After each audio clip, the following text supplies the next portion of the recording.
Kombëtarja shqiptare do të luajë ndeshjen e parë të play-offit të botrorit 2026 ndaj Polonisë më 26 mars në Varshavë në orën 20:45.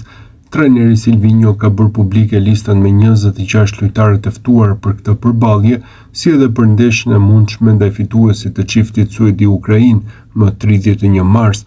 Një nga risitë e paralajmëruara në këtë listë është qendërmbrojtësi Bujar Plana, 24 vjeçari, i cili në të shkuarën është aktivizuar me Kosovën U21 dhe atë U19, ka vendosur që të vesh fanellën kuqezi.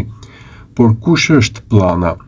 I lindur në Mitrovic, Plana e ka nisur karrierën po në atë qytet. Në vitin 2020, kur ishte vetëm 18 vjeç, mbrojtësi ka debutuar me ekipin e Trepça 89, por në të njëjtin vit u largua nga ata.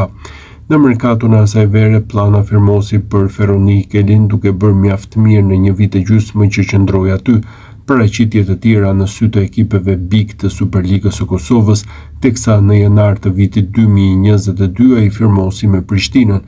Një sezon e gjysmë qëndroi në kryeqytet pasi rritja e nivelit të performancave ra në sy të ndërkombëtarëve. Klubi kroat i Slaven Belupo përfitoi nga mosrinovimi i Planës me Prishtinën dhe rrëmbeu atë falas.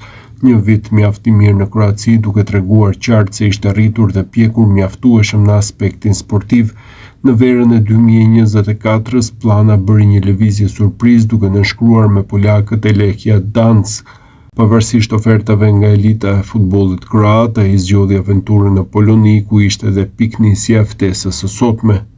Në rang kombëtarësh, mbrojtësi është aktivizuar me Kosovën U19 dhe atë U21 në total 7 ndeshje, por kurrë nuk e pati besimin e ekipit të parë të përfaqësueses Dardane, pavarësisht se po tregonte veten më së miri në futbollin polak.